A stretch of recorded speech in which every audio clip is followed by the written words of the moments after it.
ஓம் நமச்சிவாய.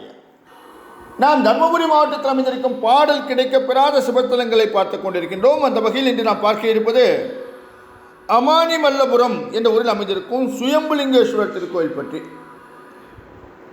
தர்மபுரியிலிருந்து சின்னாராயணைக்கு செல்லும் வழியில் 35 கிலோமீட்டர் தொலைவில் இந்த அமானிமல்லபுரம் கிராமம் அமைந்திருக்கின்றது. இந்த ஆலயத்தின் சிறப்பு என்னவென்றால், இங்கு சிவன் சுயம்பு மூர்த்தியாக அருள்பாலிக்கின்றார். இங்கே லிங்கேஸ்வரர் நாளுக்கு நாள் வளர்ந்து கொண்டிருப்பதாக பக்தர்கள் சொல்கின்றார்கள். இந்த தலத்துக்கு அருகிலே அமைந்திருக்கின்ற திருத்தலங்கள் அருள்மிகு மல்லிகார்ஜுனேஸ்வரர் திருக்கோயில், அருள்மிகு தீர்த்தகிரீஸ்வரர் திருக்கோயில், அருள்மிகு பேட்டைராய சுவாமி திருக்கோவில், அருள்மிகு சென்னகேஸ்வர பெருமாள் திருக்கோயில். இந்த ஆலயத்தை பார்க்கும்போது இந்த அருகாமையில் இருக்கும் ஆலயங்களையும் நீங்கள் சென்று சந்திக்கலாம். இந்த ஆலயத்தின் விசேஷ பிரார்த்தனை என்ன?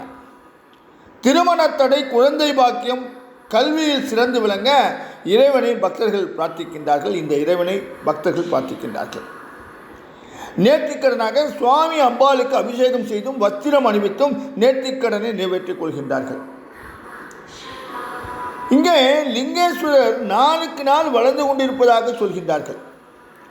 குழந்தை தன் தாயிடம் தனக்கு தேவையான பொருட்களை கேட்கும்போது பெற்ற தாய் சிரமப்பட்டாவது அதை வாங்கி தருவது போல இங்கு வந்து வழிபடுவோருக்கு லிங்கேஸ்வரர் தாயுள்ளத்துடன் வேண்டியதை அளிக்கின்றார்.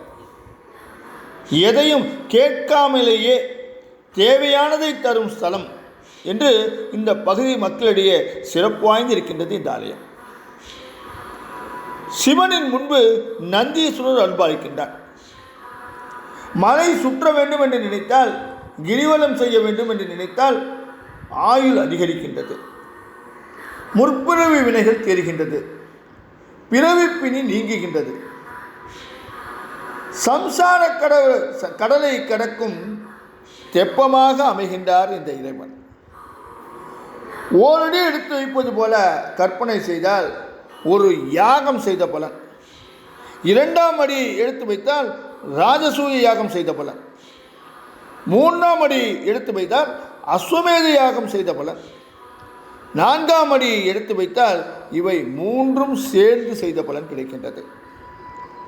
இந்த தலத்தின் தலவரலாறு என்ன?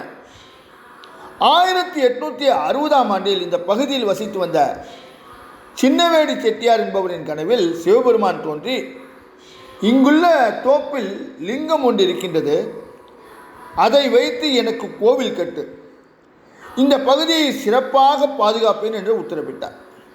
பதறி இருந்த செட்டியார் மறுநாளே கோவில் கட்டுவதற்கான பணிகளை துவக்கினார். அவருக்குரிய தென்னந்தோப்பில் இறைவனை தேடி அலைந்தார். லிங்கத்தை காணவில்லை. பிறகு ஒரு புளிய மரத்தடிக்கு சென்று வருத்தத்தோடு அமர்ந்திருந்தார்.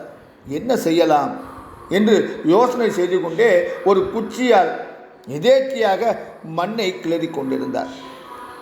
அப்போது குச்சியில் ஏதோ தட்டுப்பட இறைவனை நினைத்து கொண்டு மேலும் மேலும் தோண்டி பார்த்தார்.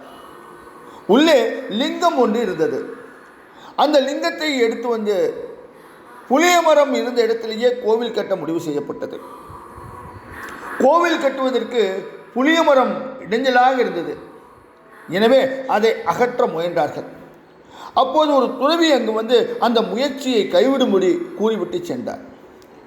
கோவில் கட்ட சரியான இடம் இல்லாததால் செட்டியார் குழப்பத்தோடு வீட்டுக்கு சென்று விட்டார். மறுநாள் மண்ணை தோண்டி லிங்கத்தை எடுத்து வேறு இடத்துக்கு கொண்டு செல்ல முடிவு செய்தார். ஆனால் லிங்கம் லேசாக அசைந்து கொடுத்ததே தவிர மண்ணை விட்டு வெளியே வர மறுத்தது. மேலும் ஒரு புறமாக அது சாய்ந்தும் விட்டது. வேறு வழி இல்லாததால் சுற்றிலும் இருக்கும் மண்ணை மட்டும் அகற்றிவிட்டு அந்த இடத்திலேயே கோயில் கட்டுவதற்கான அடிக்கல் நடப்பட்டது.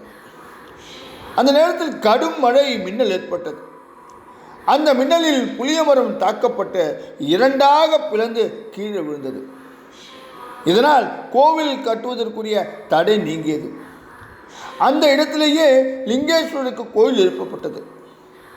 தானாக கிடைத்த லிங்கம் என்பதால் சுவாமிக்கு சுயம்புலிங்கேஸ்வரர் என பெயரிடப்பட்டது. இந்த ஆலயத்தில் மாதத்தில் 2 நாள் பிரதோஷ பூஜை இந்த ஆலயத்தில் மிகச் சிறப்பாக நடைபெறுகின்றது.